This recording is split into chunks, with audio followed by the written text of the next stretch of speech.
Bismillahirrahmanirrahim. Ang Panginoon, sabi, Panginoon, patawarin mo sila. Hindi nila alam ang kanilang ginagawa. So, ang ibig sabihin doon, si Jesucristo, si Jesus, hindi siya ang Diyos. So, paniniwala mo yan. Ito clarification Siya ay dating Romano Katoliko, ngayon wala na siyang reliyon. No, ngayon, ang sabi niya, na ang paniniwala niya kay Propeta Jesucristo, isang propeta talaga, hindi Son of God.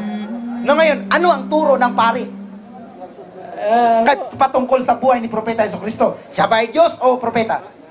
Magsabi ka ng totoo, anong turo ng pari? Ang turo ng pari, ang Jesus ay galing sa Ama. Diyos o hindi? Basta ang akin, ang Ama, ang Diyos ay ang Ama. Hindi kita alam na namin na ang Diyos mo ay ang Ama. Ang Ama ang Diyos mo, No, ngayon, ang tanong ko lang, ang turo ng pari, nung ikaw ay Romano Katoliko, ano ang turo niya sa kay Propeta Jesucristo? Diyos anak o Diyos nagkatawang tao? Diyos anak, Diyos ang katawang tao. Yun ang turo niya, pari. Yan ang naririnig ko. Yan ang narinig mo? Oo, pagsisimba ko. So yun talaga. Ang turo ng mga pari, na si Propeta Jesucristo ay tagapagligtas, di po ba? Oo, yan ang sinasabi. So sino ang tagapagligtas mo ngayon? Wala ka ng tagapagligtas ngayon. Basta ang paniniwala ko, ang Ama, ang Panginoon. Ang Panginoon sa lahat. Malapit na ito mag-Muslim. Sandali lang. Halika. Yung salita mo kanina nga si Jesucristo ang tagapagligtas. Pati Diyos tagapagligtas. Malaking mali din yan. Malaking mali. Bakit? Sabi nga, ang Diyos ay tagapagligtas or si Jesus man tagapagligtas. Malaking mali. Bakit? Kung tagapagligtas ang Diyos, bakit gumawa siya ng impyernong apoy? Common sense ba? Kung ayaw kong masunog ang tao, madali lang hindi ko maglikha ng impyernong apoy. Bakit ang Diyos ay lumikha ng impyernong apoy at lumikha ng paraiso? Tama. Tapos sasabihin mo, tagapagligtas siya. Tama. Ay mali yun. Hindi siya tagapagligtas. Ang Diyos ay nagtuturo sa atin daan patungong impyerno, daan patungong paraiso. Kung susundin natin ang kagustuhan niya, paraiso. Kung susuwayin natin, impyerno. Yun ang tama. Si Jesucristo hindi ka rin ligtasin. Kasi sabihin niya nga, ligtasin ni Jesucristo. Bakit? Kung ako si Jesucristo, sabi ko, mga tanga kaya nga kayo. Hindi ko hindi ka naligtas yung sarili ko. Tama. Liligtasin ko kayo. Di ba? Kung ako ngayon si Kristo, nandito ako ngayon. Tapos, nandun ako sa cross. Or bumalik na ako si Kristo, example lang. Okay?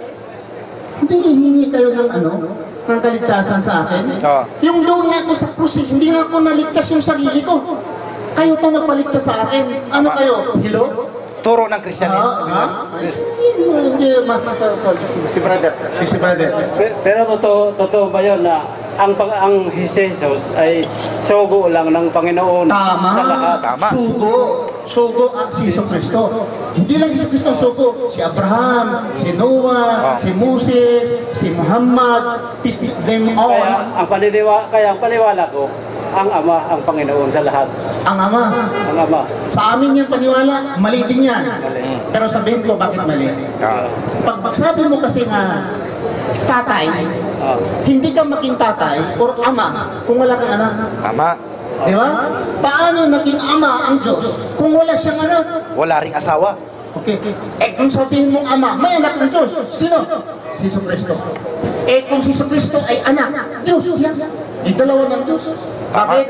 Ang kambing pag manganak, ano ang anak? Pusa. Kambing. Ang kalabaw, pag manganak ang kalabaw, ano ang anak ng kalabaw? Kalabaw. Ang Diyos, pag manganak, ano ang anak ng Diyos? Diyos. Dalawang Diyos. Mga pare, dalawang Diyos ninyo, Mga Katoliko, dalawang Diyos ninyo. Siyempre, misis mo, pag manganak, anong anak? Unggoy? Tao. Kasi tao ang misis mo, tao ka rin. Ang anak nyo, tao. Ang Diyos, pag manganak, Diyos ang hindi ka Diyos. Diyos ang anak ng Diyos. Di dalawang Diyos. Sabi niya, isa lang. jugo-jugang mo nang sa laro na ta. Oo. Laro ka, wala ka Bisaya. Tatanong ko lang, tama ba ang akin? Mali. Hindi talaga magkaroon ng mali ang Diyos ay Ama. Never. Bakit? Example lang ha. Ligang Andre, daguhoy. Ligang nga, example. Para maintindihan ba, isa-isahin natin. Example ha. Example para maintindihan sa lahat. Itong tanong na ito, hindi man lang para sa iyo, hindi para din sa lahat. Yung sagot. Example, ito ang anak ng Diyos. Stagfruwa. Tawarin tayo. Example lang, ito ang anak ng Diyos. Sino ang nanay niya? Example lang, ito. Di ba? Nanay niya, si Maria. Ang nanay niya, ang tatay niya, ang Diyos. Example lang, yun ang tinuturo eh. Na ang tatay mo, Diyos. Ang nanay mo, si Maria, tao. Ano ang relasyon niyo at si Maria? Anong relasyon mo? Dapat mag-asawa. Mag-ina. Mag-ina pala, mag-ina. Daguwi ka, halika nga. Ito talagang daguwi ka, halika. Ikaw, anak ka nga si Sos. Kung ito si Maria, ang relasyon nyo, mag-ina. Mag-ina. Tama. Kung ito naman ang Diyos, example lang, ang relasyon nyo, mag-ama. Oo, hindi. Tama. Si Kuhong kung naman doon. Ang relasyon nila. At ito, anong relasyon? Diyos at si Maria. Asawa, siyempre yan. Oo, maniwala ang Katoliko. Maniwala ang Katoliko, mabana asawa, ang bana ng asawa ng Diyos si Maria. At saka ang mister niya ay ang Diyos. Tinuturo sa simbahan? Hindi. The Christian Church cannot accept nga si ang Diyos at si Maria, Mr. and Mrs. If they are not Mr. and Mrs., yet they have a son, kirida ng Diyos si Maria, stagfruwa. Mali ang tinuturo nga ito'y anak ng Diyos. Sabi nila, si Kristo naman isinilang naman si Kristo na walang tatay. Wala daw tatay tao. Example. Ang kanyang utok ba? Ang utak talaga ng mga pare, mga pastor, medyo kurikong ba? Bakit? Kung wala kang tatay, tapos Diyos na ang tatay, dahil wala kang tatay na tao, ang tanong, sino ang tatay ni Adan? Sino ang tatay ni Adan? Wala. Sino ang nanay ni Adan? Wala. Kung ang Diyos ay nakalikha ng tao na walang tatay at walang nanay, hindi ka siya makalikha ng isang tao mayroong nanay, walang tatay? Pwede. Common sense. Kain niya. Kung si Iba, saan galing? Sa lalaki. Si Maria, si Iba, babae. Saan siya galing? Kay Adan.